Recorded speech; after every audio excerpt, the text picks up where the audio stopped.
Bienvenue dans cette nouvelle édition du QG Week-end. Au sommaire, objectif élection législative apaisée au Burkina Faso. Un pacte de bonne conduite a été adopté mercredi 3 juin. Un document signé par les acteurs politiques, médiatiques et associatifs. Le président nigérian Muhammadu Buhari en visite au Tchad. La lutte contre Boko Haram a longuement été abordée avec son homologue Idriss Déby Itno. La Nollywood Week a débuté ce vendredi à Paris. Nollywood, c'est le deuxième mondial en nombre de films produits derrière Bollywood et avant Hollywood. Reportage en fin d'édition. Mais d'abord, l'échéance du 20 juin canalise tous les espoirs. Au Mali, le principal négociateur de la rébellion Touareg, Bilal Ag-Sherif, a annoncé que la coordination des mouvements de l'Azawad avait décidé de signer l'accord de paix. Un document qui porte le nom d'accord d'Alger est déjà paraphé par le gouvernement malien et une partie des groupes rebelles. La signature devrait avoir lieu dans la capitale malienne, Bamako. Au Burkina Faso, les acteurs politiques et la société civile ont adopté un pacte de bonne conduite. Objectif, avoir en octobre 2015 des élections présidentielles et législatives apaisées. Le document composé de 17 articles sera signé dans les prochains jours par l'ensemble des forces vives de la nation burkinabé. Birama Sonera. Au Burkina Faso, les forces vives de la nation s'engagent à œuvrer pour des élections présidentielles et législatives apaisées en 2015.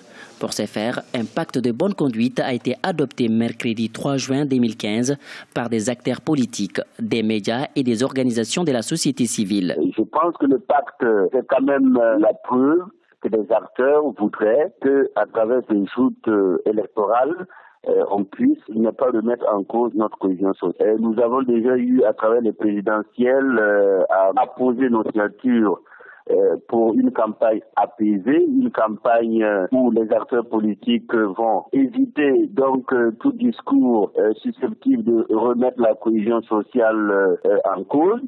Le Burkina Faso traverse une période d'effervescence politique. Ce pacte de bonne conduite permettra de tracer une ligne rouge que tous les acteurs doivent se garder de franchir. La charte comporte 17 articles et sera signée par l'ensemble des acteurs dans les prochains jours. Ce pacte comporte dans son préambule des dispositions générales des règles de bonne conduite. C'est un paquet de 17 articles et dont l'article 1 stipule que les parties prenantes s'engagent à œuvrer à la sauvegarde de la paix, de la concorde sociale et de l'unité nationale. L'article 3 va plus loin en disant que les rapports des partis politiques doivent être placés sous le signe de la confiance, du respect mutuel, du rejet de tout comportement susceptible de nuire à la sérénité des scrutins. C'était à l'occasion d'un séminaire initié par le Conseil supérieur de la communication que ce pacte de conduite a été élaboré et adopté. Aujourd'hui, tous les acteurs de la vie politique sont invités à s'approprier les dispositions contenues dans ces documents et à œuvrer à sa vulgarisation auprès des sympathisants et militants des formations politiques, des organisations de la société civile et des rédactions des différents médias burkinabés et internationaux en vue des élections crédibles et apaisées en octobre 2015. Les journalistes s'insurgent contre des mesures jugées liberticides en Guinée. La HAC, la haute autorité de la communication, avait depuis le 1er juin interdit aux journalistes de publier tout commentaire, contenu éditorial, chronique ou billet d'humeur. Ces restrictions qui avaient suscité un tollé chez les journalistes ont finalement été retirées. Pour la HAC, il ne s'agissait que d'inciter les médias à, je cite, plus de responsabilité. Les deux parties doivent se rencontrer au cours de la semaine prochaine. Le président nigérian Muhammadu Buhari était en visite jeudi au Tchad. Il a abordé avec son homologue tchadien Idriss Déby Itno les questions liées à la coopération régionale dans la lutte contre Boko Haram. Le nouveau président nigérian confirme ainsi sa volonté de mettre les bouchées doubles pour venir à bout de la secte islamiste. Emmanuel Milimono.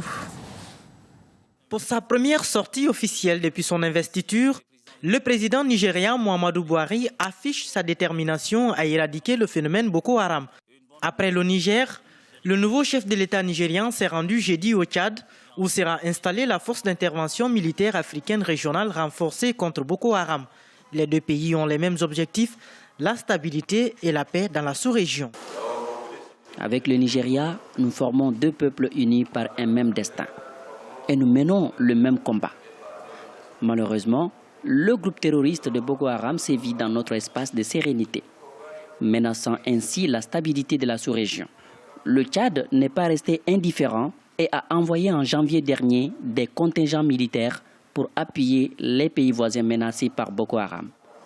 En N'Djamena au Tchad, le président nigérien Muhammadu Buhari a rappelé le rôle essentiel de l'armée tchadienne dans la lutte contre les insurgés islamistes de Boko Haram. Il a également insisté sur un renforcement de la coopération entre les deux pays. Les deux présidents sont conscients de la nécessité de poursuivre jusqu'au bout le combat engagé contre les insurgés nigérians. La guerre que nous menons contre Boko Haram aujourd'hui nous incite davantage au raffermissement de nos liens de solidarité et de coopération face aux menaces sécuritaires. Le Tchad demeure aux côtés du Nigeria et est disposé à lui apporter tout son soutien pour le maintien de la paix et de la sécurité dans ce pays frère. Le groupe Boko Haram a déjà causé la mort d'au moins 15 000 personnes, essentiellement des civils, depuis 2009. En mars 2015, l'Union africaine a lancé une force multinationale mixte dont le commandement se trouve au Tchad. Celle-ci est composée de 10 000 hommes des pays du bassin du lac Tchad et du Bénin. Le nouveau président nigérien compte également se rendre au Cameroun, un pays activement engagé dans la lutte. Des étudiants ont manifesté ce vendredi à Brazzaville, la capitale du Congo. Des protestations contre la décision du gouvernement d'annuler les épreuves du baccalauréat général. D'après les autorités, les sujets étaient déjà diffusés sur les réseaux sociaux. La manifestation a été dispersée par les forces de l'ordre. Le cinéma nigérian est à l'honneur à Paris. La Nollywood Week a débuté ce vendredi dans la capitale française. Nollywood, c'est le deuxième mondial en nombre de films produits derrière Bollywood et avant Hollywood. Notre envoyé spécial Hortense Assaga s'est rendu au coup d'envoi de cette troisième édition. Regardez.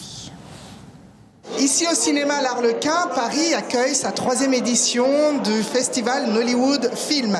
Un festival initié il y a 3 ans déjà, donc 3 éditions qui ont montré un cinéma africain dynamique, un cinéma performant, un cinéma audacieux, plein de curiosités, plein d'astuces, un cinéma fait à Nollywood, au Nigeria, capitale désormais du cinéma africain.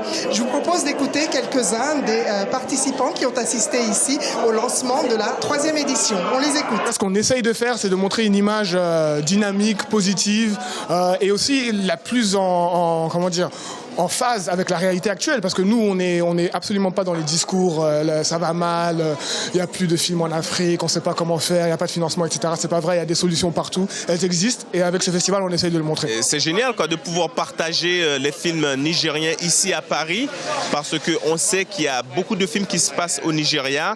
Le Nollywood, qui est le deuxième plus grand marché du monde, où il y a à peu près 2000 films par an, mais malheureusement, le public parisien, voire le public français, ne connaît pas vraiment ce qu'est Nollywood.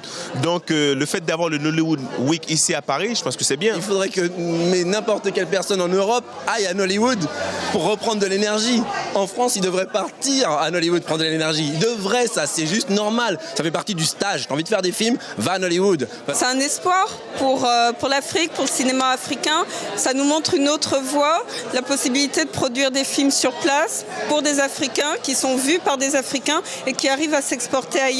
Je trouve que c'est intéressant de voir qu'à Paris, dans la capitale et dans le pays du cinéma, de Godard, on est intéressé par ce qui se passe en Afrique et surtout au Nollywood. Donc je trouve que c'est formidable et c'est un événement qu'il faut encourager, qu'il faut soutenir parce qu'on en a bien besoin. Un événement actuel, africain, émergent, tout est lié. Nollywood, ils ont commencé avec les réalités de Nollywood et avec les moyens de Nollywood. Et petit à petit, ils sont en train de grandir. Les cinéphiles ont 4 jours pour voir une dizaine de films, 11 exactement, qui vont dépeindre une forme, une certaine réalité africaine. C'est ça même l'essence du festival Nollywood Week. Voilà, c'était le journal de la rédaction. Merci de l'avoir suivi. Retrouvez dans un instant une nouvelle édition du QG Week-end sur Africa 24.